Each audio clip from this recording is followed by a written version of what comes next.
Well, we'll start there with Tom Curran, Comcast Sportsnet New England, covers the Patriots. Tom, did we learn anything yesterday? No, we didn't. No, not at all. But I would like to have Goran Dragic on my Sunday team, to be honest. Okay. We could use him. But no, we really didn't. What we ended up learning is that we need to better define what they mean by introduce before we understand whether this is really very nefarious or just a guy going, hey, mister, is this your football? Should this be in the game? Because I just found this here. Because if Jim McNally, 48-year-old locker room attendant and part-time Patriots employee, is the mastermind, I'm guessing that pretending you don't have any organization whatsoever to putting this into play would be the best defense. Because if you're going to give a football that's unmarked and somehow doctored to the official in charge of kicking balls, how are you ever going to ensure that that gets on the field at the right time or even onto the field with the offense, which is what I thought was the jumping off point for this whole thing? But, Tom, I'm trying to figure out where is a second source to corroborate this with everything with Deflategate. Sure. And we've got some of the people get paid an awful lot of money to break NFL news, and I can't get anybody who's got a second source, that we can all get everything lined up here that we know what happened. Well, that's an interesting way of putting it, because there are, as ESPN points out in the story, there are 4 sources who say that the NFL has interviewed Jim McNally. And there is one source who said Yeti found it interesting that he was out there as a locker room attendant handling footballs.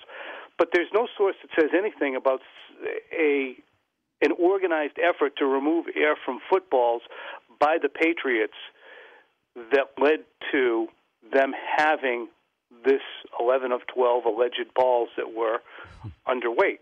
That's really what the genesis of this whole thing is, an idea that the Patriots may have deflated purposely footballs for use in the AFC Championship game. All this other stuff is just accoutrements and garnishes that distracts from what the intent, I would guess, of the investigation is. Did somebody let the friggin' air out of the balls on purpose or not? Do you know what's going to happen, though? 20 years down the road, Tom, the Patriots will have won the Super Bowl because footballs were inflated, not inflated properly. Even you go back to Spygate. I don't think people really know what Spygate was about.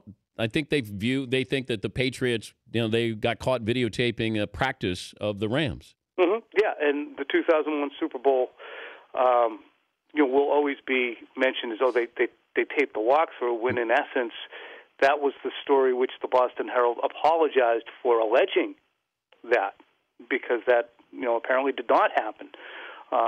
So I think, though, in the light of day, 20 years down the road, there may be a level of eye-rolling about this will be a portion of the Patriots' lore in which people go, yeah, they used to go after the Patriots, great guns, and couldn't really get anything on them except for the videotaping thing, but they alleged that they deflated balls. I don't know. You're probably right. It'll probably leave a stain, a little nick. Yeah.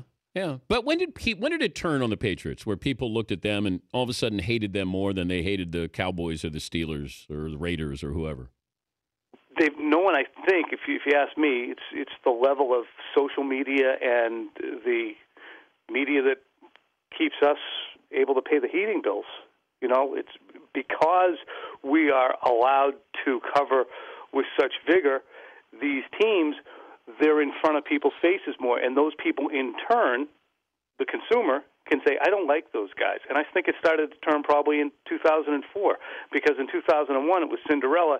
In 2004 it was corporate and arrogant, and we're better than you, when everybody knew that they were better than everybody else. And the Patriot Way notion, which a lot of the players and people don't really buy into either. They think it's cockamamie, but just enough people embrace it and use it as a slogan to make people go, please spare me. Has Brady or Belichick been interviewed for this Deflategate?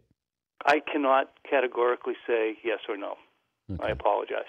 One of the things Letterman did it last week, actually. Oh, yeah. He certainly grilled Belichick.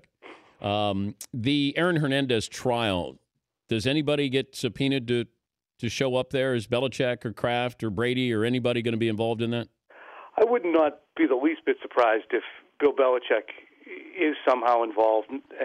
Additionally, Brady could be, and I'll give you the reasons why.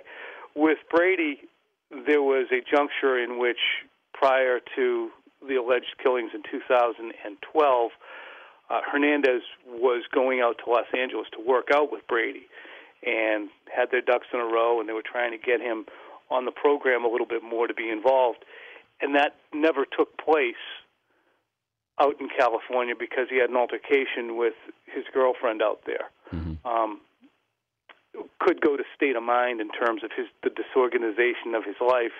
And certainly I think that, when you talk about Hernandez, pretty diabolical guy in his own right in the way he seems to have framed things allegedly, spoke to Bill Belichick and said, look, I'm in fear for my situation here, and Belichick recommended he find an apartment in the area so that his Bristol boys were not constantly with him. But did you sense anything being around Hernandez?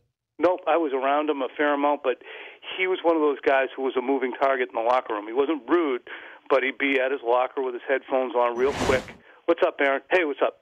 And then on his way to lift or on his way to do something else. Or if he was at his locker for an extended period, he'd have his headphones in and be on his cell phone. He wasn't rude. He wasn't dismissive, but he wasn't engaging either. Didn't he say something to Welker, like first day? Because Welker, when Hernandez was a rookie, mm-hmm. Welker said something to him, and I think Wes said that, that basically Hernandez gave him the look like I could, rip your head off. I think he said, I will bleep and kill you. Yes. Okay. But, I mean, that goes on. Yeah. Happens all the time here on this show. Absolutely. All right. Well, I'll call you the next time there's another story about Deflategate, Tom. Okay, and I'll sit down and bat it down like a little kitten. Thank you, Tom. Goodbye. Tom Curran, Comcast Sportsnet New England.